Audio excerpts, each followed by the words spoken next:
hear me and stuff. You know if the sound is working.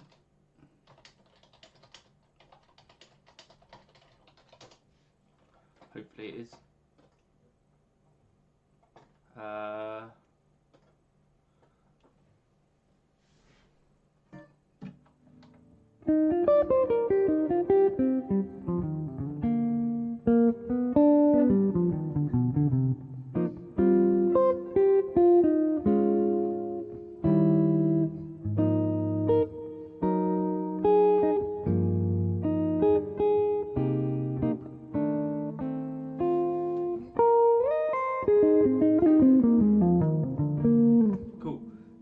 With any questions you have, guys. At some point I'm going to try and play There Will Never Be Another You and talk a bit about it and my thoughts on it, but until then we can talk about anything else, and if, yeah, fire away any questions you might have about anything basically, and I'll see if I can answer you. So one of the things I've been doing this week, I was talking about it on Friday, was spread triads through the tunes. Hey Jim.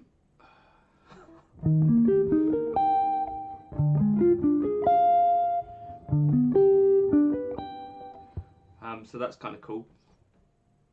Yeah, Joshua, I think I've shown you, I don't know, maybe this is literally what I'm talking about.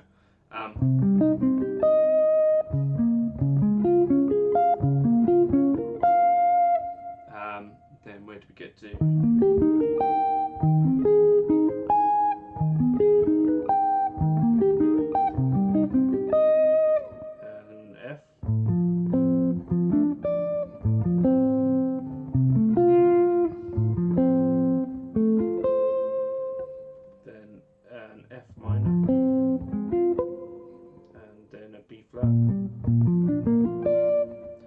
So yeah, that spread triad stuff that I've been working on.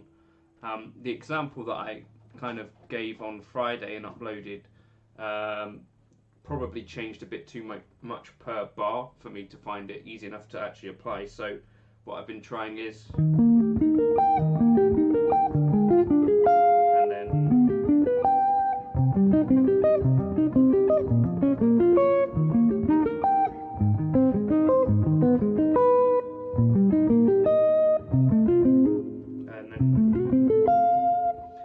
that kind of thing, but I think that will work quite nicely. And this concept I want to kind of bring into my playing a bit more and practice it through kind of other keys. Hey Paul, I swear I've seen you here before.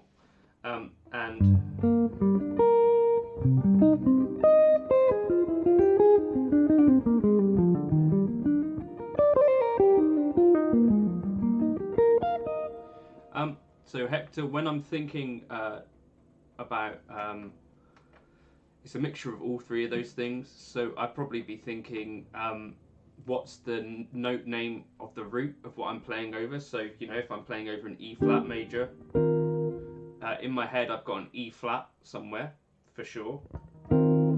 I might have the third in my head somewhere, the G, but yeah, I think I'm sort of thinking intervals.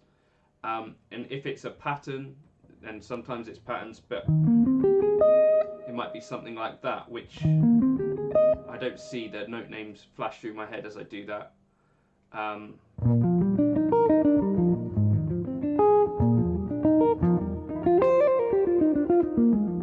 So for like that kind of thing, I'd be thinking about what patterns would be applicable in whatever key I'm in. So it's a mixture of all three of those things, I think. But when it comes to improvising, I'm trying not necessarily to think too much about anything and trying to kind of connect ideas through in a kind of way, if that makes sense. Hey Paul.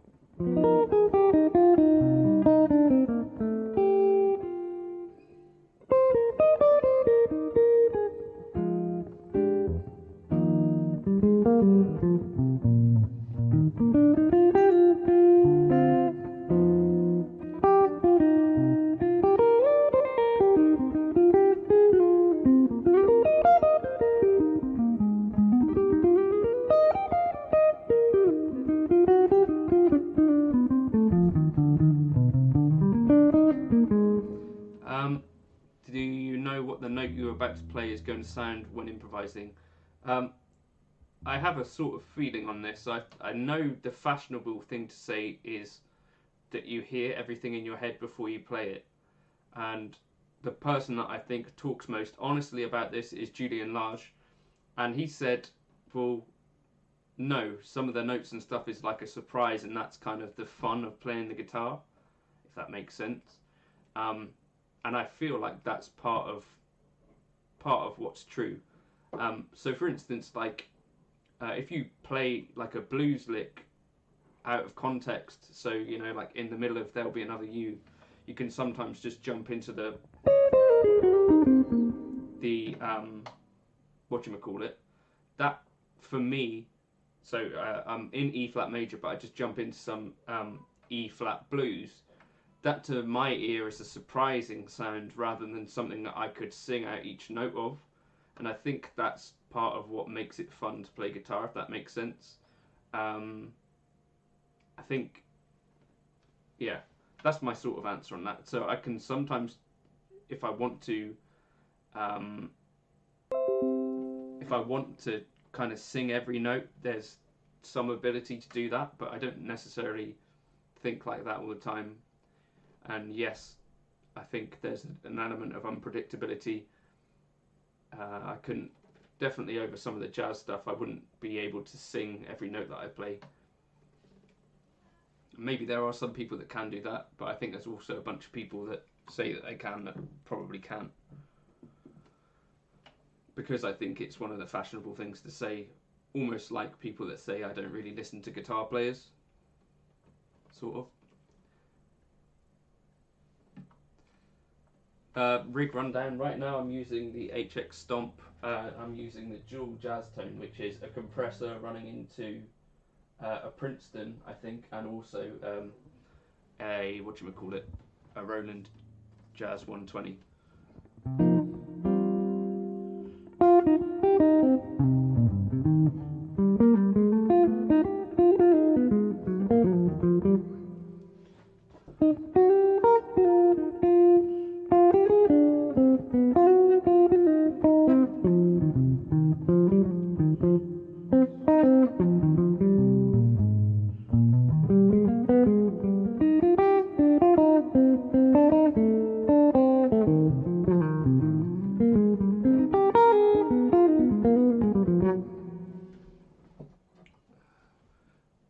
Yeah, I think you say it like a green gauge plum. It's in dispute. I've been sent a cease and desist by Julian's lawyers, obviously. Right, any other questions about stuff?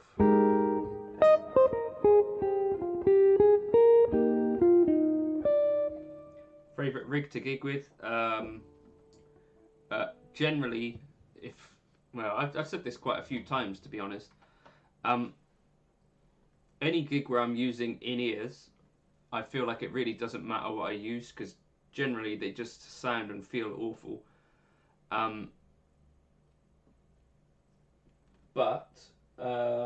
So if I'm able to take a real amp and actually have stage volume, I'd rather take an amp of some form.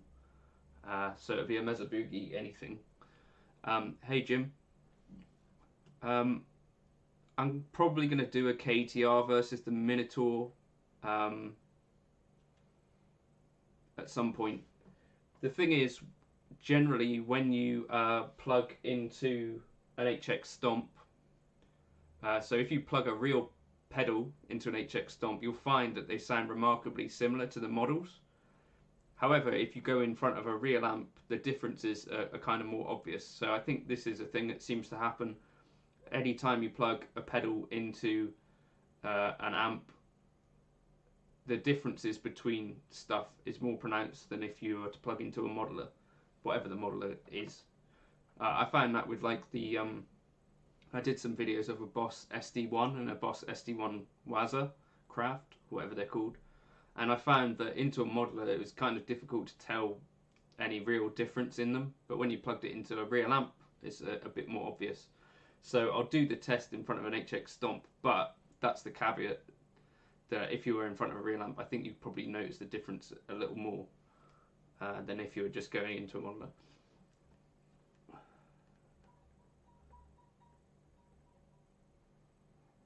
I think also, Paul, it's worth noting that, I don't know if you, hey Keith, if you've already got a, if you've already got some sort of analog pedal, and this is something that Keith told me about trying, try putting any kind of analog pedal in front of the HX Stomp, and it does sort of change up response a little bit. Keith has got a good kind of video on that. If you go check out his video on the HX Stomp. What genres does it cover?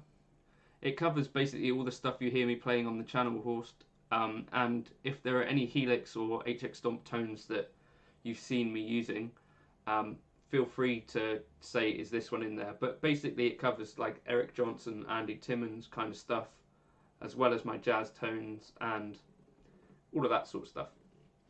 So I think there should be bits and pieces for everyone in there.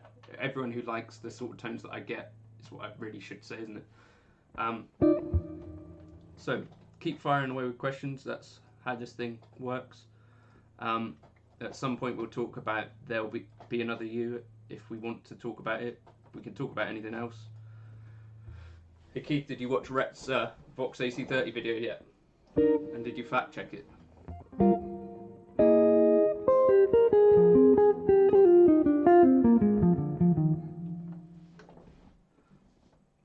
I imagine it must be partly your fault that he ended up getting that 64 one. It's pretty cool.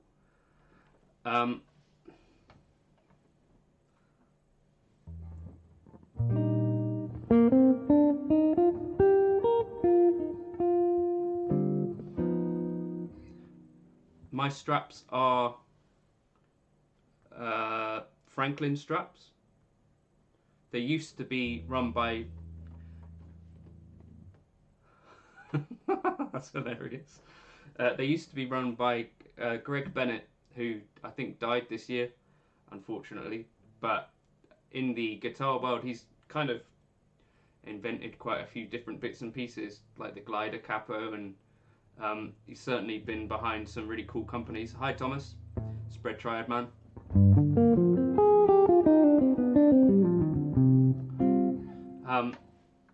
But yeah, so Franklin straps are the ones here.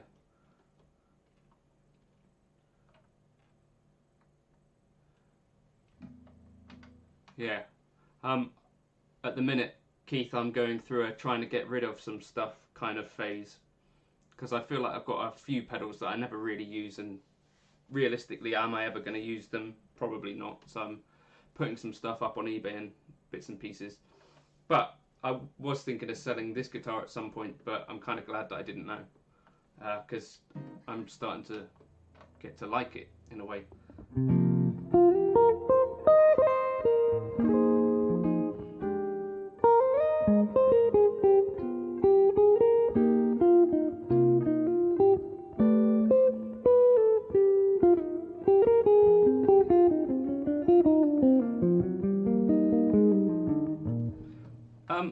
So in terms of practice routine, I think you could probably tell from the way things are on the channel, I'm not necessarily the most organised kind of person.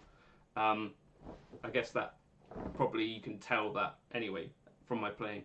But what I tend to do is try and think about what I'm interested in. So part of that is, you know, can I find something interesting to put on the channel? Or is this a jazz tune that I would like to play well? Or whatever, or is this a genre that I'd like to play? So for instance, I've never played anything country and never learned anything country because it's not something I listen to, it's not something I feel inspired to play, so I've never done anything with it. But what I have done is plenty of jazz stuff and, you know, plenty of rock and metal stuff, the stuff that growing up I listened to and all of that. So that for me is what has informed what I bothered to practice. So, you know, I haven't practiced any kind of Chet Atkins type stuff. It's Jim, he's delivering. I did fancy my sister. These are the facts. and they're a thing you can't deny. Like the fact that there's a bunch of bicycles in China. You know. Anyway, so things that I practice. So right now my practice regime looks like I pick a jazz tune for the week, and I practice that jazz tune for a week. So I do one new one every week. But within that, there's kind of a lot of scope for other stuff. So, for instance, people talk about transcribing all the time. And to me, it sounded like what people meant by that was that you'd take a whole solo, for instance, and that'd be your project for the month or whatever. So, you've got to learn like a 6-year solo from John Coltrane from 50 years ago. That's something that's worth doing maybe. But for instance, I don't know if you've got loads of time, but I don't have loads of time. So what I'm trying to do at the moment is most days try and pick a lick from someone playing There'll Be Another You, and try and work around it and figure out how to put it back into this song in various places. So that's kind of my practice at the moment. Technique wise, I might pick something to work on for the week and stuff. But yeah, that's kind of my approach. Yeah, I like Keith's approach there. 15 minutes of theory, 15 minutes learning a tune, then 50 minutes improvising over the changes. Makes sense. Paul,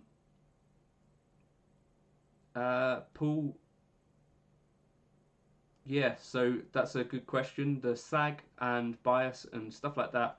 There's a guy on YouTube called Alex Price who has done quite an extensive video on that specific topic, I think, which might be worth a look. For me, I don't find that they make a huge amount of difference. The sag I occasionally turn up, but yeah, I don't know. The stock settings do seem to work okay for me with most of the Helix stuff, if you pair it with a nice cab or whatever. But yeah, so I don't know if you listen to the Guitar Hour podcast, there's a mug for it over there, but they were just speaking with Steve Vai this week, and yeah, they also talk about, finding your bliss or whatever.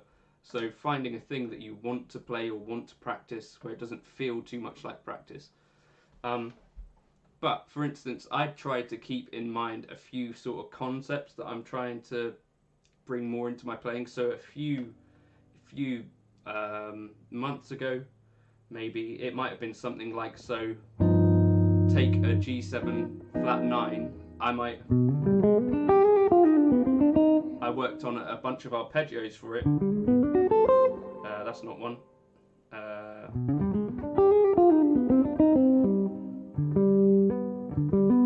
That's not one. That is one.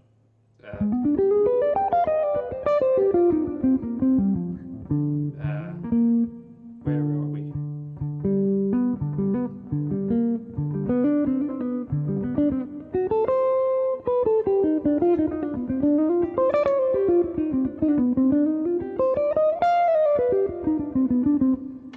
Paul, so there's a few little bits of received wisdom that you'll see on the internet that I don't necessarily agree with. So one of them is that the stock cabs in the Helix are rubbish, and that you need IRs to get a good tone. Another one is that the Kemper has awful sounding effects. There's little bits of received wisdom like this which may have been true at one point or another, but for me they're just not at all true anymore. Actually, Scott, these do double as a parachute if ever I do need to make an escape out of the window. Yeah, so those are kind of bits of received wisdom that I don't necessarily accept. Maybe that thing about them making a huge difference on the forums could be true or could not be true. But if you try them and you don't hear a big difference, then, like I have, then to me there's not a big difference. Similarly, if you use a Kemper and you find that the effects work really well, as I do, you probably tend not to believe that the effects on the Kemper are rubbish, like many people might tell you. Another thing that they tell you about the Kemper is that you can't tweak a profile. That's not really true either. So yeah, so what am I actually thinking when improvising? The goal is to not be thinking too much at all, basically. So, but beyond what the chord and home of the chord is, that's what I'm trying. Yeah, so actually, Keith, let's talk about this a sec. So Keith just asked, do I ever sit with a real book and listen to an original recording, correct the changes as needed? Sorry. So, talking about There Will Never Be Another You. I've been practicing it this week and playing it in E flat, and the reference recordings that I've been using for it, I used Chet Baker's. That's one of the first Chet Baker tunes that I heard, which was recorded in the 50s. And what else was I listening to? Sonny Stitt. So two players, they both play it in E flat, I think. Now, I went back and I listened to the kind of the very first recording of it, and it happens to be recorded in B major.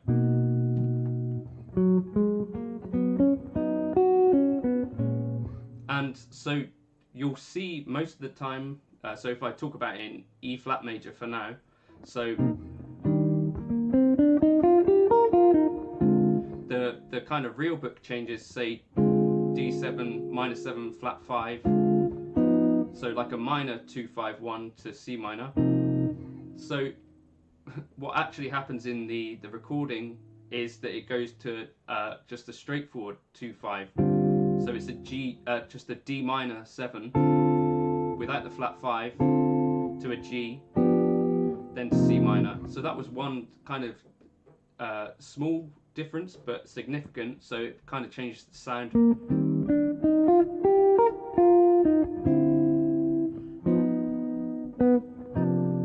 So if you're comping over it, for instance, it's got quite a different sound.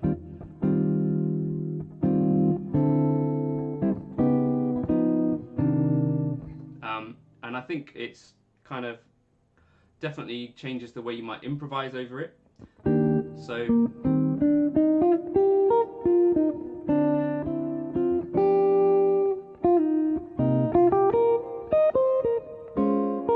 there's the next change. So I'm going to show you this in B for a second.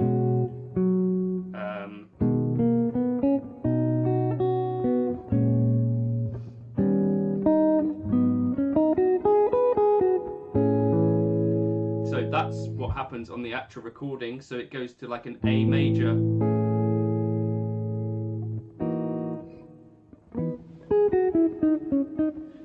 So that was a really significant difference that I heard. So instead of going to what would normally be, so what it normally does is this kind of move.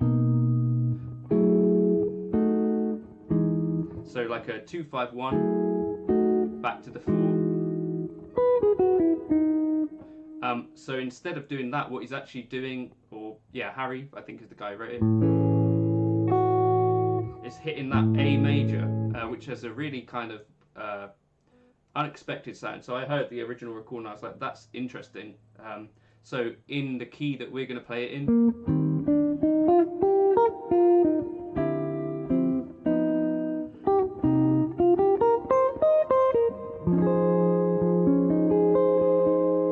just got a different kind of,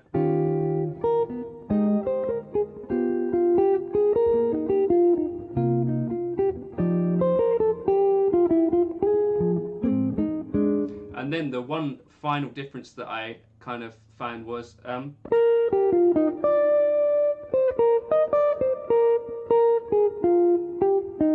over that very last chord there, there's kind of like a few different options that people play over it. So maybe that one.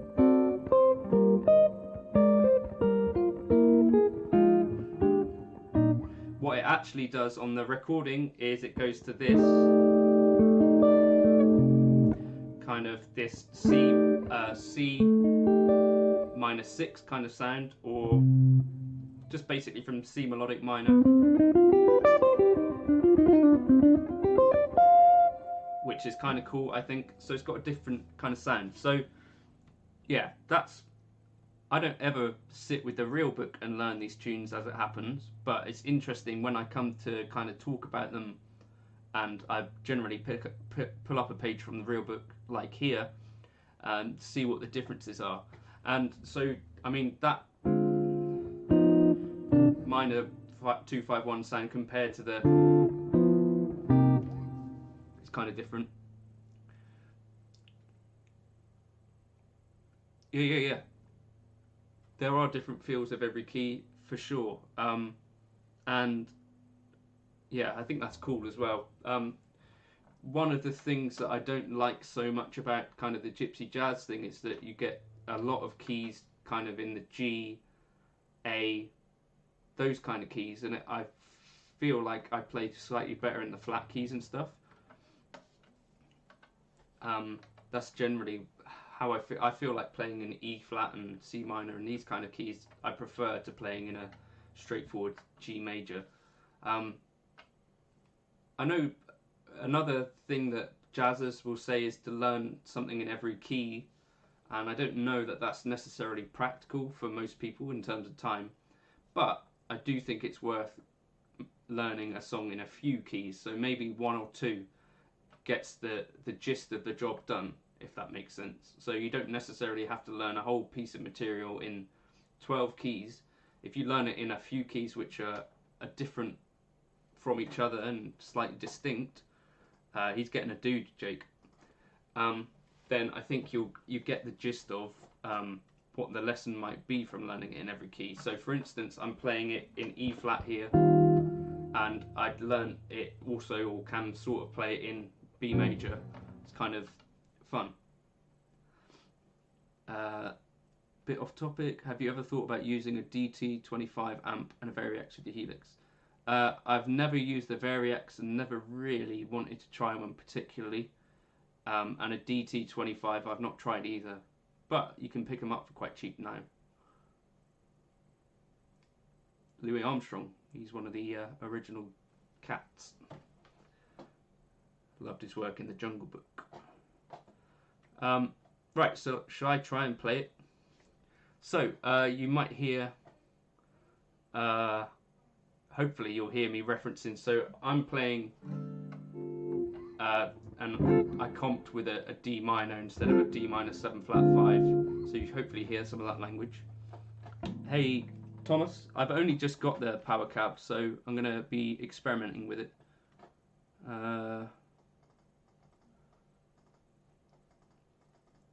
Don't tell me you've got into this quad cortex talk. The main thing that's putting me off the quad cortex is the marketing, which is a whole thing. Yeah, I think that's a cool way to do it. I think Mike Marino also, the difficulty is with this, so for instance, I could go up to someone and tell them that I've listened to the original recording of There'll Be Another You and we play it in B out, and also that minor 251 is actually a major 251, but frankly I don't know that enough people care, if that makes sense. So what might be a better approach might be to say, I've got these changes that I play for There'll Be Another You, maybe check them out and they'll think, oh, he's reharmed this and it sounds really cool.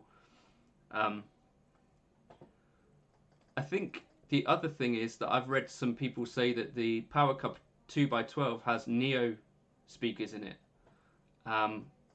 which is different to the Power Cab Plus.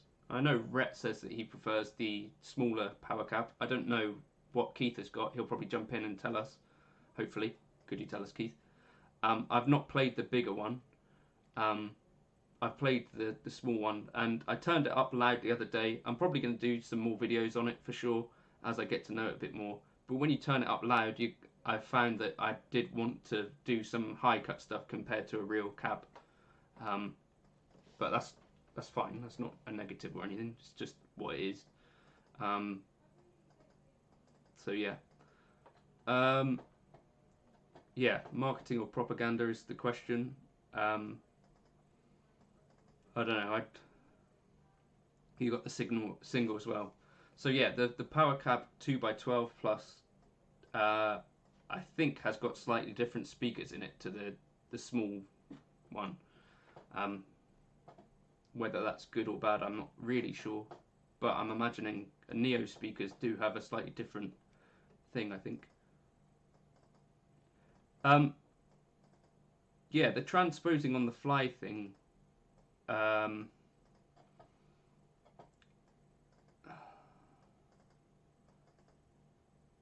you might be a heretic, Keith. The transposing on the fly thing, so I can do it with simple stuff, but generally I'm not reading anyway, so it wouldn't make too much difference for me, if that makes sense. But yeah.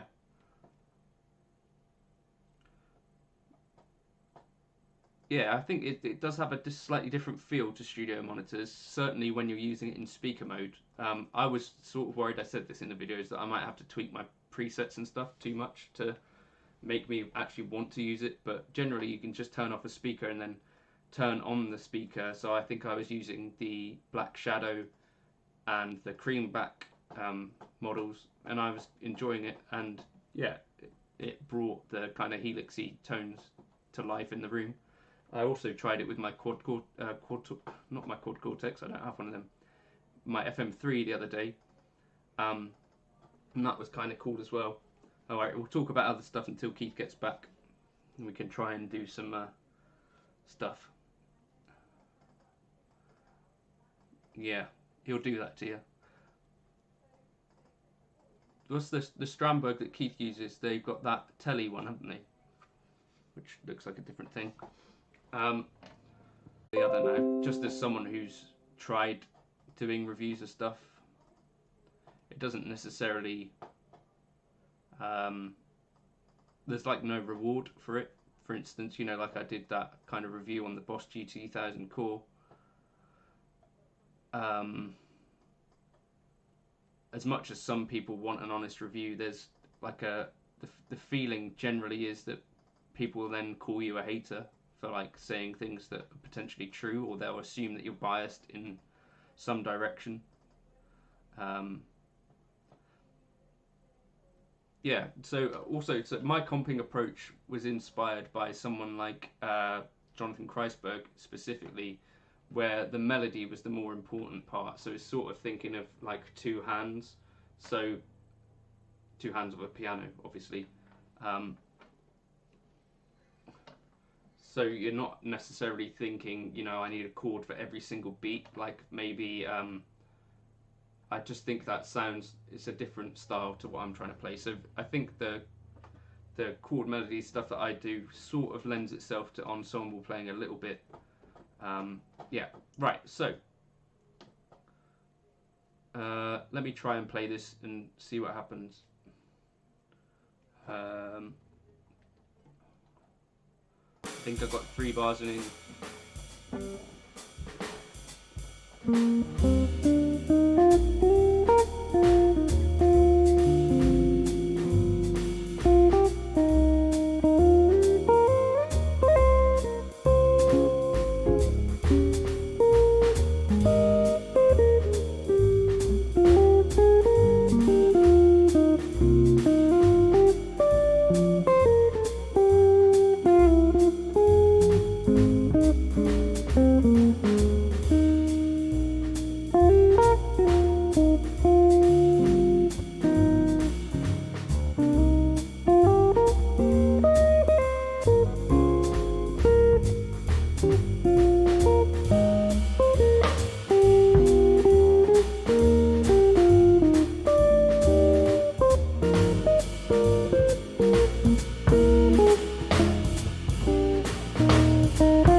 try that again in a second because there's a few little bits and pieces that I didn't get to.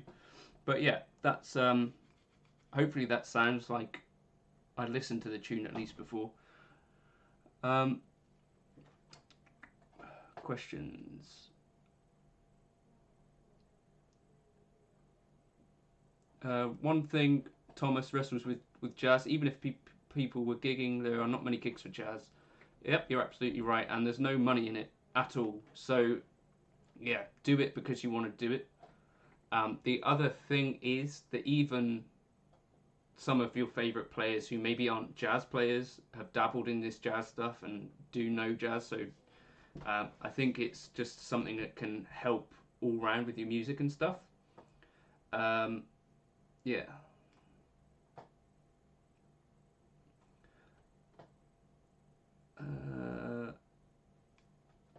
But yeah, it's a challenge, and not only that, I think it kind of it just illuminates some stuff in other areas, you know. So even if you're a metal player or something, it's not like you're not going to get some good stuff out of it. I'm playing the HX Stomp. Yeah, I'm using my dual jazz tone. Is it called dual jazz tone? Which is it's up in the folder if you want to try it.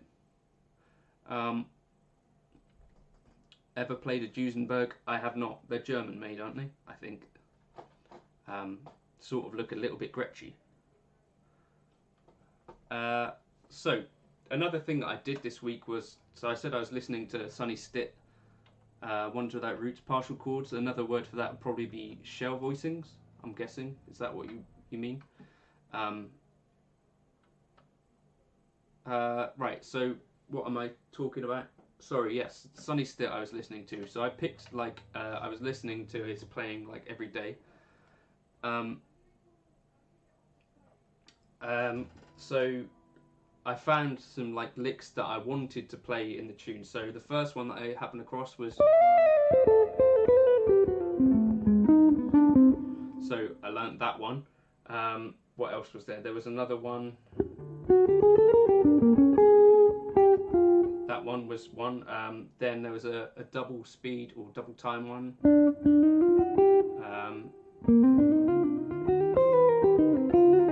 That one.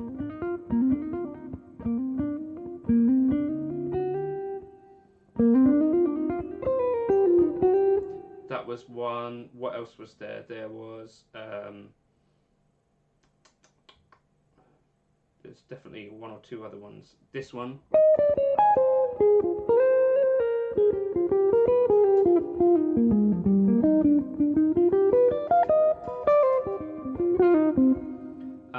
In terms of how much time I spend listening, certainly the majority of the first and second day of working on a tune, it might be like an hour or two of trying to pull out what's going on in the tune. So first of all, if it's like a brand new melody, I'll be spending some time with that melody and trying to get it under the fingers, and then some of that harmony should transfer across just by ears, and then as the week goes on I might listen to it a bit less, but maybe I might come back onto kind of learning licks from a tune, for example. That's like the transcription part of it as well. How do I listen? So what I tend to do is I get a version that I like on YouTube, and then I rip it off and put it on my phone. That's generally what I do. Yeah, that's generally, I'm not a big fan of Spotify, to be honest. Yeah, just sitting and listening is a thing that I try to do it in the car, actually. I find that's a good way. So recently I found that band Sleep Token that Jimmy, a friend of mine, recommended to me, and I bought that album actually because I was like, well, I can't remember the last time I actually bought a CD, and I bought a copy for my brother. So that for me is if I'm driving around the place, then I tend to have a lot of stuff on my phone. I did used to go through a phase of listening to a lot of podcasts, but more recently I've found that listening to music is a good way to get inspired again about different bits and pieces. Yeah. Let me see if I can remember any of the other licks that there were.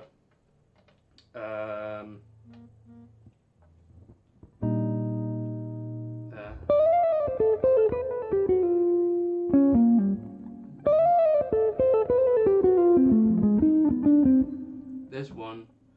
I've already shown that one though. What were the other ones? That one.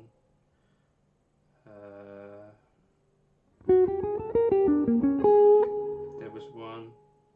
So I guess this is kind of the point of these kind of licks and stuff. It's not necessarily that you want to definitely be able to. Yeah, it's Sunny Stitt, Keith. David Beebe from the Five Hot World has been in lessons with Jonathan Kreisberg, and apparently Sunny Stitt was one of the places that some of these kind of a good starting point for learning a lot of this kind of cool jazz stuff. It's sort of like Charlie Parker around that era, but decent stuff.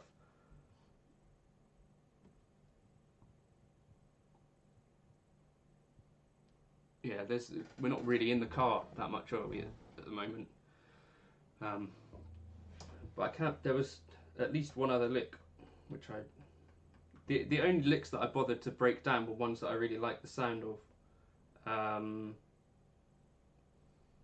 But obviously I've not done that enough, because now I can't remember them.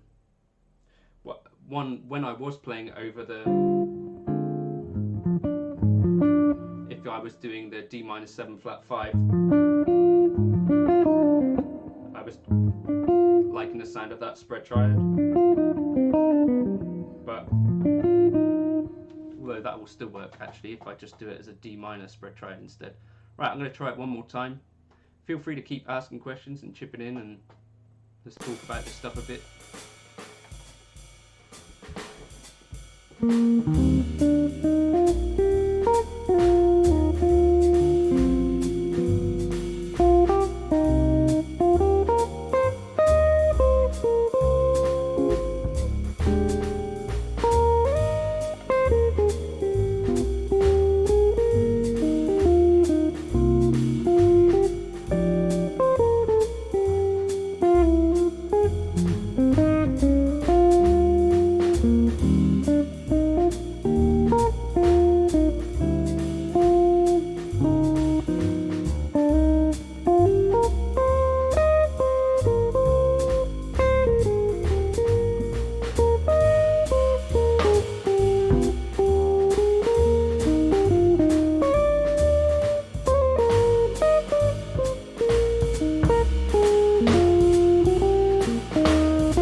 did manage to get one of those other licks in there then. Right, what am I doing? Gear neutral. Here we are. Where are we at now? Sorry. How long does it take to add?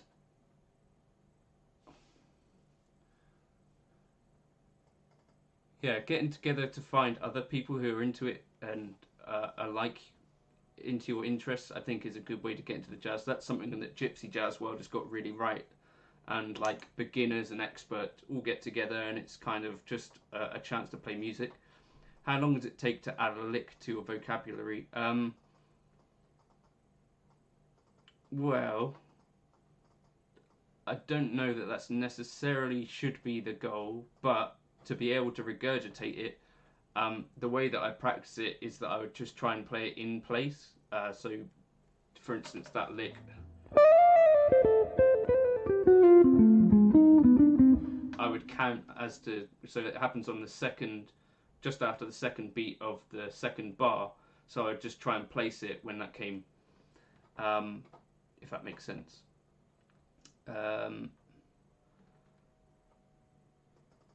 The Squire Baritone Cabronita is a really cool instrument, I think, and for the money, I think, so you might be like me and you wanted to dabble into the baritone world. I think it's got a different vibe. Rhett's got a good video on this, by the way. I think he might have done a video on the Revolta Combinata or something like that. But in terms of like getting a different, it's sort of like a playing guitar with a capo, you know, it gives you that different kind of vibe, but like a capo that makes things lower. So Keith asks, I'm concentrating on playing inside, but how do I think about adding spice? So yeah, so for me, the good spice comes from places like this. Playing those kind of arpeggios, or like arpeggios where you've got like triads on top of each other, or this new one to me.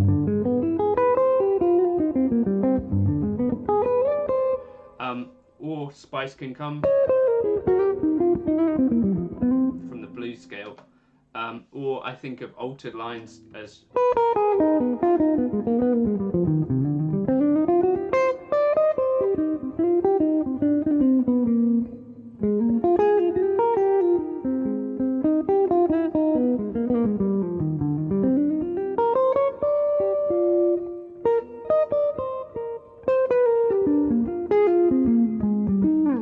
and then I guess chromatic notes. Even the seventh sounds spicy to kind of non-jazzers. Right, where are the other questions?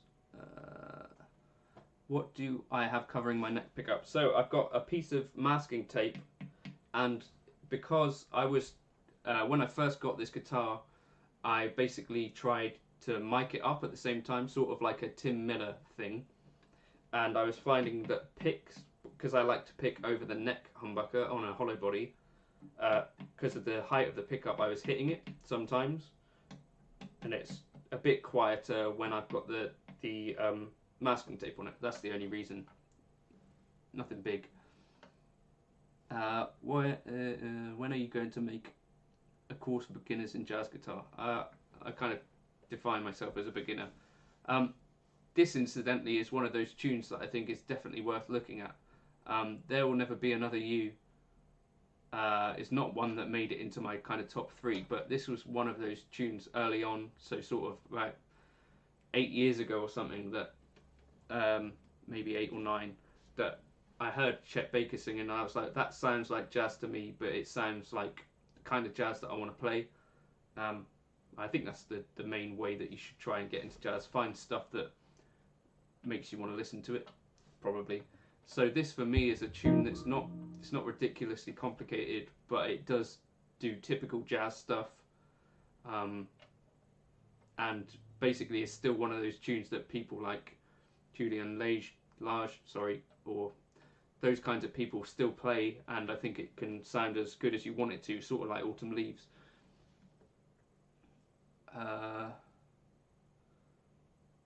Seeking a DGT, you still get them. Yeah, Jens has got plenty of good stuff. I think for I tend to just talk around a concept. I think he does his stuff is very in depth and looking at specific lick examples and stuff. Um, I'm tending more to just talk about my approach and how I would consider these tunes, if that makes sense. Have you sold all your PRSs?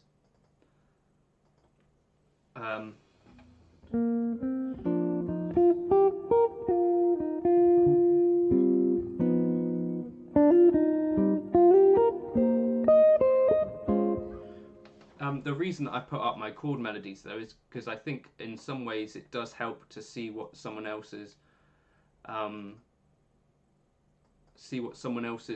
thought of doing over the tune. So I remember early on, it was really helpful to. I think this is just disconnected again.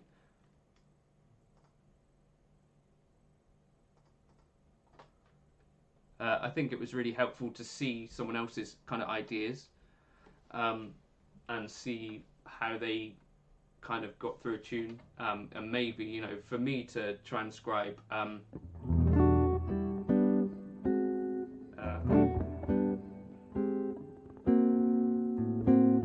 so for instance this thing, Jonathan Kreisberg does something, I think, that sort of thing. I think it's very difficult to pick that stuff out. There are some people that can do it. For instance, when I was transcribing the Alan Holdsworth thing, I find it way more useful to be able to look at what his literal hand was doing for that. I don't think I'd be able to pick up most of it from just a record. Yeah, Keith does have an EJ. I think I know that for a fact. Do I mix up different guitar picks? Generally, no.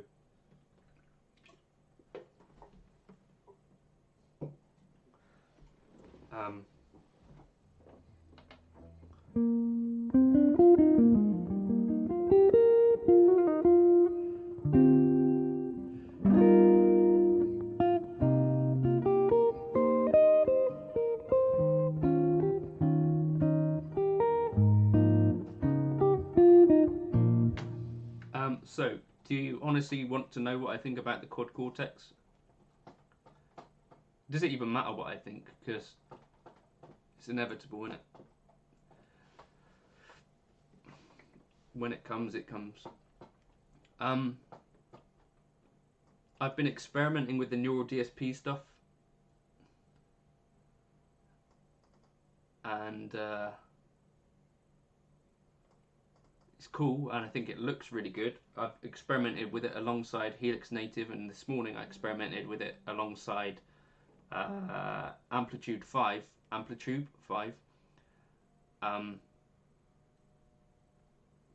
Try PRS S2, Thomas.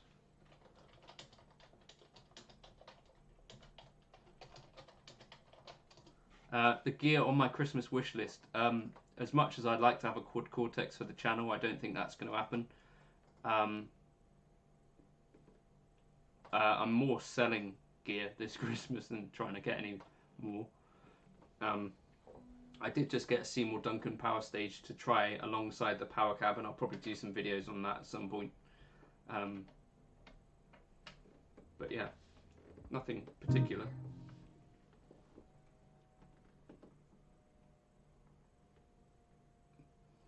Yeah, the Podgo I really like for the money, and I've got a friend, Chris, who I encouraged to get one, and he's had a lot of fun with it. I think, yeah, it's quite a lot of gear for not a lot of money. The S2s, I had the standard 22. That was quite nice. We have the M9, and I can't really hear much difference in the legacy effects.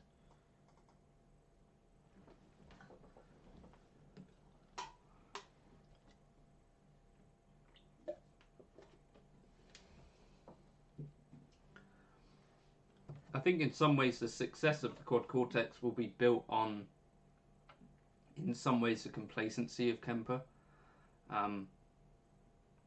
because I feel like Kemper has not really been surpassed in some ways in the whole simplicity of capturing an amp, and doing a good job of it.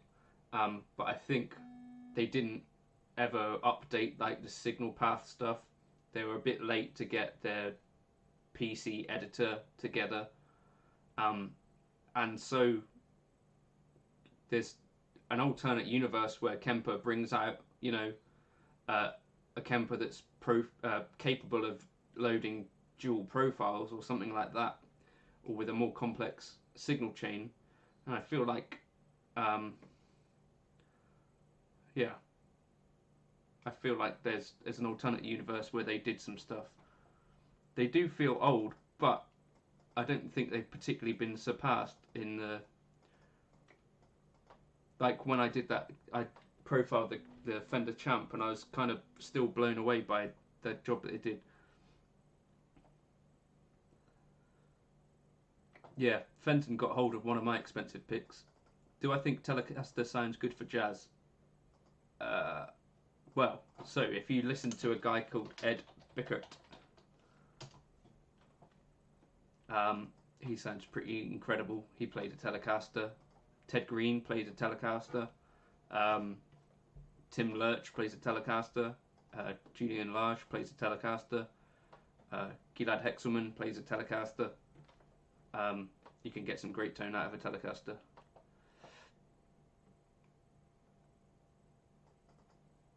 Yeah, the Power Stage 170 is dope. I've enjoyed it. So if I think the video will be saying, if you're considering that, if you're considering going down the route of trying to amplify a modeler, and you've already got cabs, for instance, like I do, I've got a few Mesa cabs, then the Power Stage is not expensive relatively and can do that job. Right, any other questions about stuff?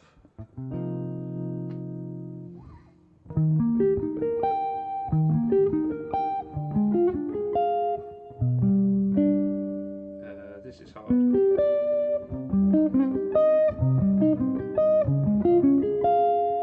then E flat.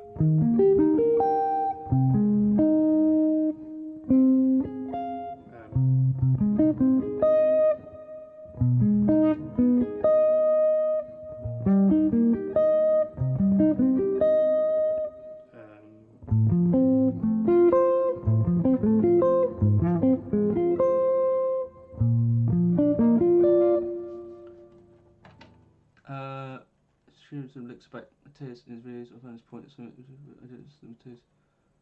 Who are you talking about?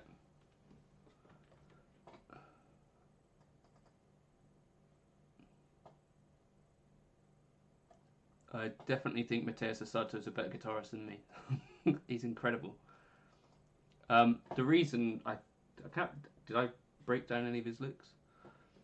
I was breaking down his tone. Have you ever tried a Vola guitar? No, I haven't. They're French makers, I think. Do I buy stuff without trying it? Absolutely, yep. But the key to that is buy used, and then you don't necessarily have to worry about losing money on them. Yeah, they're a bit pointy. Casper Jalili is a sort of friend. I speak to him on Instagram. He's got a signature one from them that I think looks really nice. Yeah, I think if you buy a guitar used, generally as long as it doesn't have massive problems, you should be able to get back what you paid for it. So that's generally how I buy most of my gear. Like this, I got used. It was 1,500 quid. Can't really complain at that. The K line that I got was used. That was 900. And then even if you do buy a new thing, don't be afraid to use the old returns policy if the thing is not really what you expected. I think that's another thing. Like, if a guitar shows up and it's not right, then you've got 14 days, I think, haven't you, to change your mind, as long as you don't wreck it. Send it back. So keep boxes and all that sort of stuff. Buy used if you can. I think these are sort of generally fairly good tips.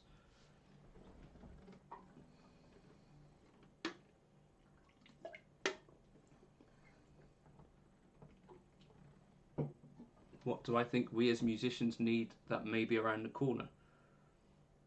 I don't know.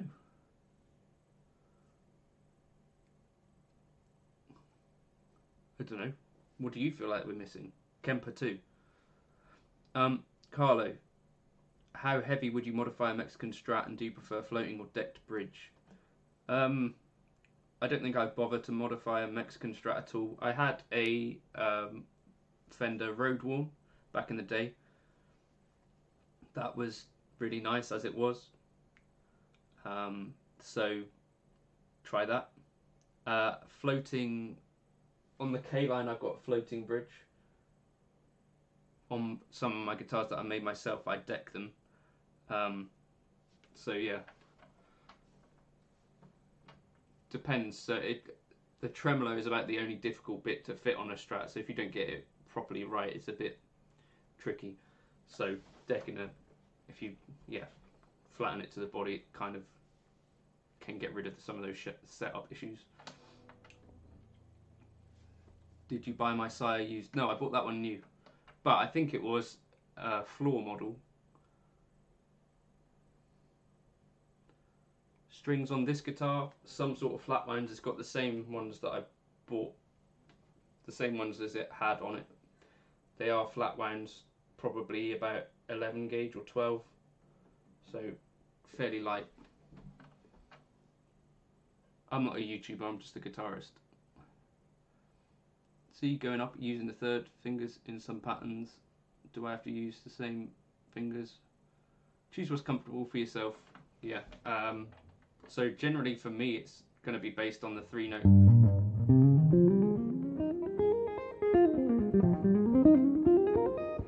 On whatever's going on. But yeah, absolutely choose what's comfortable for you. As long as it's working with your hand, that's the main thing.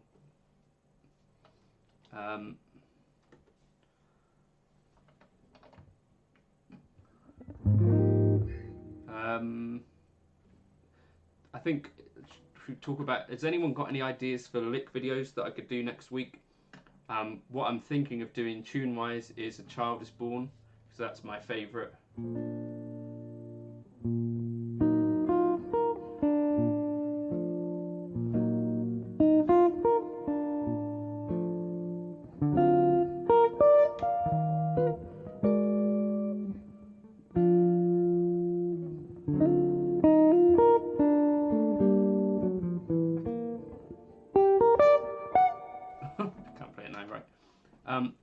I'm pretty loyal to the stores I buy from.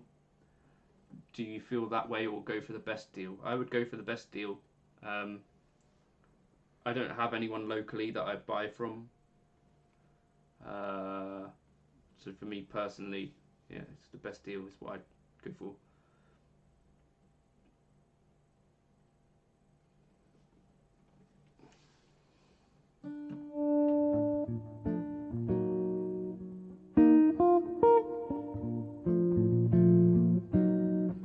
Christmas cake cover.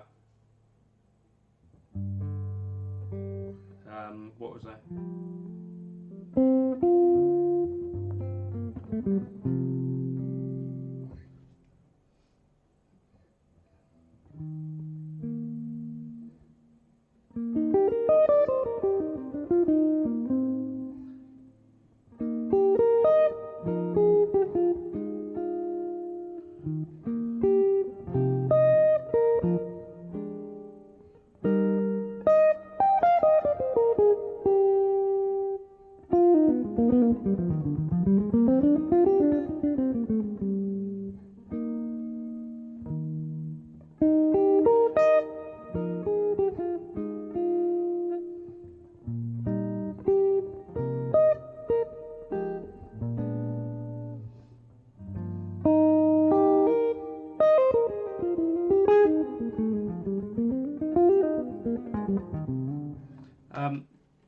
Christmas tune, and I can try and think of one. Christmas Time Is Here.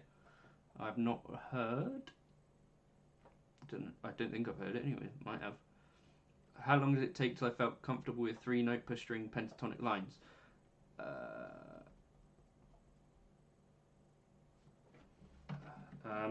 So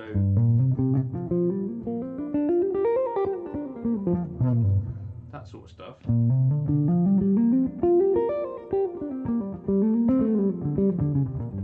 Dream Theater was one of the early, yeah, that was all improvised. One of the early inspirations. Do I play in a band? Not at the moment, no, because there's no gigs. I did have a bunch of gigs over the year. I recently stopped playing keyboard in a 60s band, so there was going to be a bunch of guitar gigs and stuff, but they've stopped. Then I play for Mark Kelly from Marillion at the moment, so when that happens, when things get back to normal, there's talk of doing some gigs with that, so that'd be kind of cool. But yeah. When comping, I struggle with sticking to the chords in the chart. What kinds of altered or substitute chords can be woven in, especially when a chord holds for 2 measures? So let's talk about that over There Will Never Be Another You, I guess. So what I would try and do is just things that move nicely, so it might be an inversion. So if we're comping, well, maybe let's just try it. I'll try and just comp through this for a bit. So I'm trying to keep it simple at all times.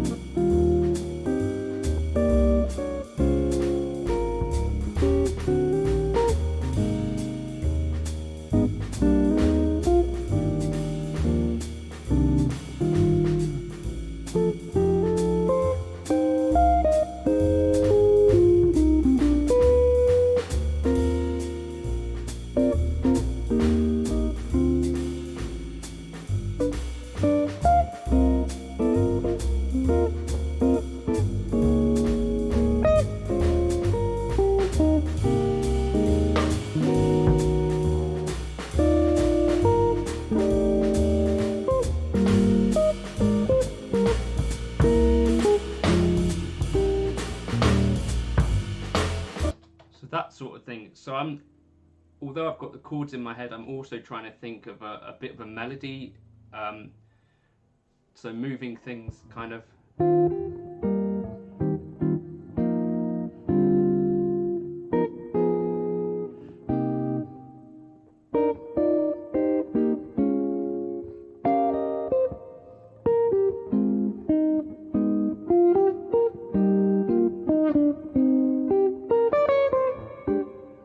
And I think when you're comping, you probably, if you're playing with other people, you don't want to be too outrageous.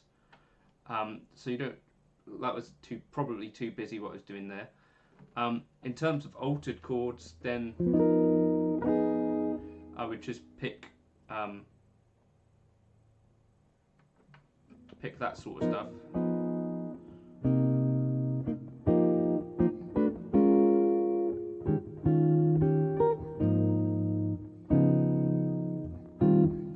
But substitutions that do work well, I like to use, so if I was playing over the G7, I would play a D flat 9, so that's what's it called, a tritone sub.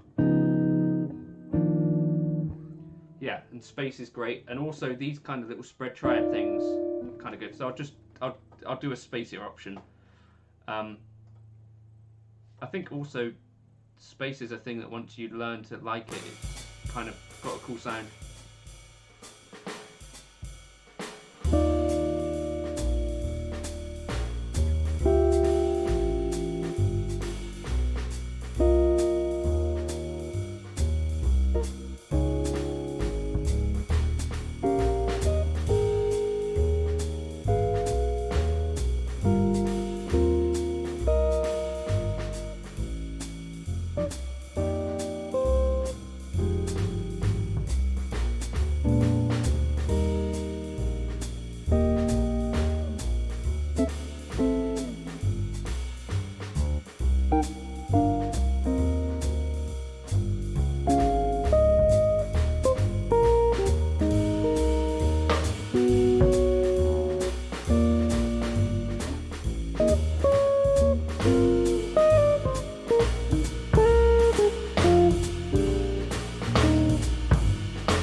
So that kind of thing. And you hear Bill Evans doing some really nice stuff. So, you know, after you've had two people do like a blazing solo through a tune, sometimes it can be nice to just comp through a solo. So Bill Evans does that occasionally. And you might find that Jonathan Kreisberg at the start of his solos does that sort of thing. I'll try and sort of demonstrate. Obviously, I'm not good at this, but so sort of mix that kind of thing.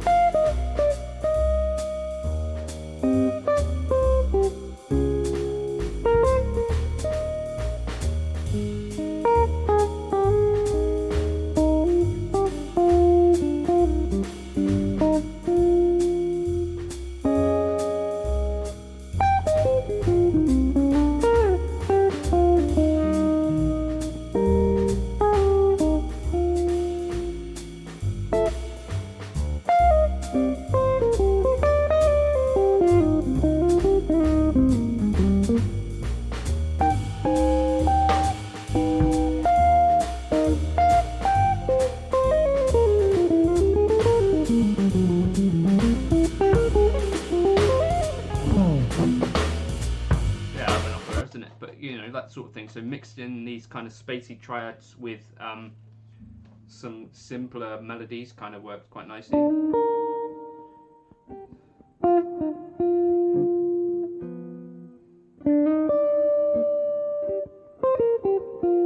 Let's try that again actually. So after run cheers key, catch you a little bit. Yeah, hopefully it's vaguely interesting. I think it's a little bit of a loose kind of format in it, but I think we could talk about whatever. So, for instance,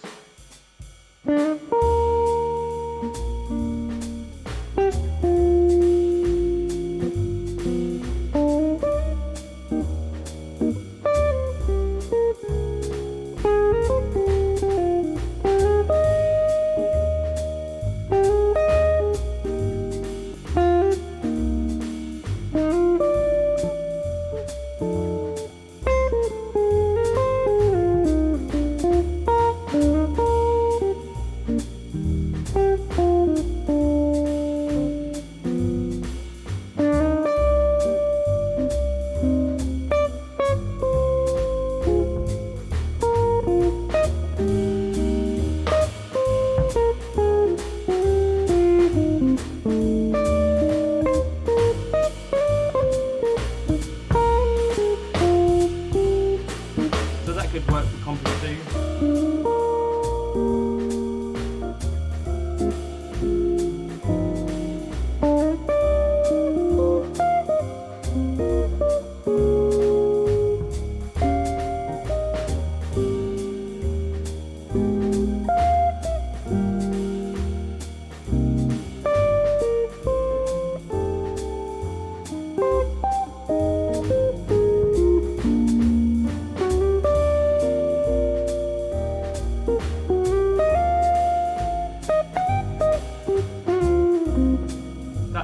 Anyway, so you don't necessarily have to think about trying to fill every bar with loads of comping. There are people that do a really good job of that. I'm not one of those people that can do that, so I have to kind of think in a more spacey way.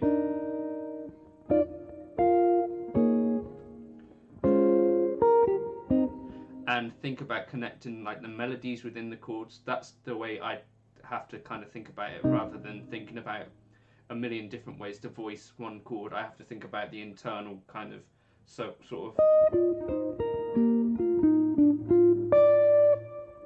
So you might try and do that.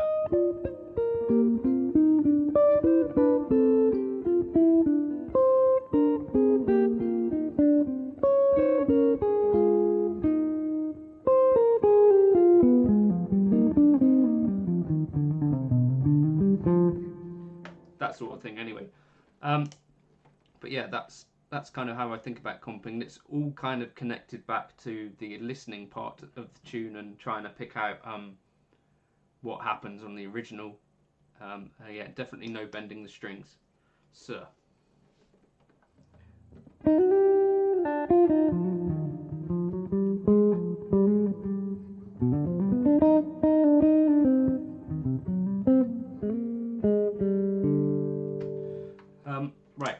think that short covers this. Do I prefer stainless steel for fret replacement? I've had an Ibanez AZ and I didn't like it. I prefer the Sire, as weird as that sounds. Defender not use stainless steel anywhere. I don't know. I've got one guitar with, I've got one guitar with stainless steel frets. I don't hear a massive difference in tone, or I don't, as in that guitar sounds like that guitar to me.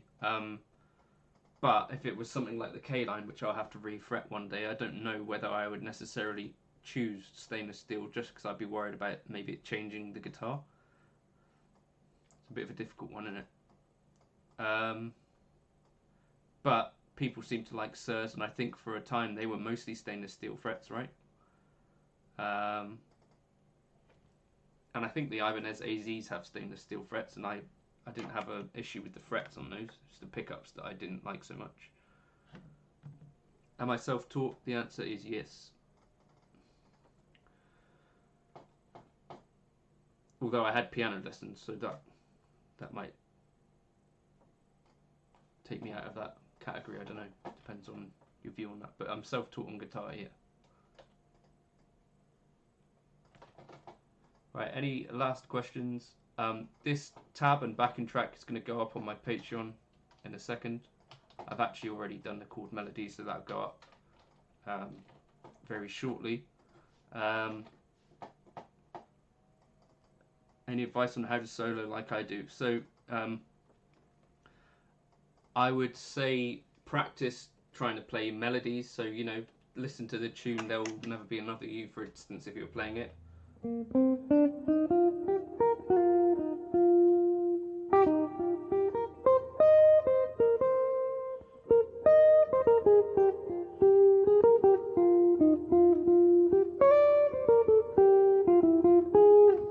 That sort of thing. And if you can pick out melodies and play them, I think you're in a good standing for being able to play melodically.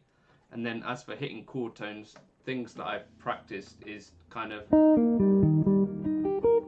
arpeggios, so that's sort of half of that battle in a way. But more what I'm thinking about is how to play in the key of E flat rather than specific chord tones for a lot of it. I had a term of guitar lessons at university, I think. So I think it's like 6 lessons. It's like twice weekly, 2 lessons. No, was there a lesson every week or every other week or something like that? With a guy called Stuart Ryan who's on YouTube. You'll be able to find him. But aside from that, I think at that age I was like 19, 20. So I'd already been playing since I was 8. And in terms of what we covered in that stuff, it wasn't loads, but there was talk about triads, you know, sort of the importance of triads. So I think that was one of the areas that I started to look at triads a bit and fretboard, knowing where they were, and also talk about the altered scale a little bit, and what you could do with it, but not in a way that I would have ever used it. So for instance, we talked about using the altered scale in like the blues. Jason, what I want for Christmas. My name's John Cordy and I just want a break. It's been running now for 2 weeks from the law, and I just want a break. But I think you'll have to wait until probably the Friday until I can tell you more about that. Yeah. Right, any last questions before I wrap this up? As I say, this will go up on my Patreon, the chord melody that I've written for it, and also the backing track, should you want it. Hopefully this was vaguely interesting. If you want to do the old like and subscribe thing, that'll help. Oh, here he is, David Beebe. Coming in with his chode thumbs. Yes, you're too late, David.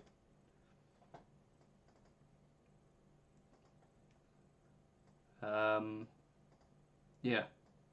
Anyway. BB always comes when it's too late to make shocking stuff. Right, I'll catch you all soon. Also, BB's just done a podcast with Steve Vai. You might have heard of him, so you might want to go and check that out. It's worth listening to. What is the reason to use Helix more than the Kemper? So I don't dislike the Kemper, it's just that I feel like I can also get good stuff out of a Helix, if that makes sense. And for instance, the main Kemper lead tone that I used on the recordings that I did recently were actually of a Helix preset that I made. And yeah, so one of the things that people say is that a profile on a Kemper is basically a profile and you can't do much with it, but I found that to be completely untrue. So, you know, when you change the gain on a profile, you get plenty more usable tones out of it, and you change the bass and the treble and the presence. All of those things behave more or less like an amp would, although it's not necessarily exactly the same as like some. They definitely do a thing like a guitar amp. So I do enjoy the Kemper for sure. But yeah, I'll catch you soon for a video. Jason, send me a message when you get the old dude. What's the best overdrive pedal of 2020? It's the Ibanez TS10. There we go. Right, I'll catch you all for a video soon. Tomorrow, as it happens. Thank you for stopping by. I think I'll try and play There Will Never Be Another You. And put something up on the channel in a sec. Thank you for stopping by, everyone. Thanks for helping to make this a vibrant chat, and I'll catch you for another video. I've already said that. Cheers.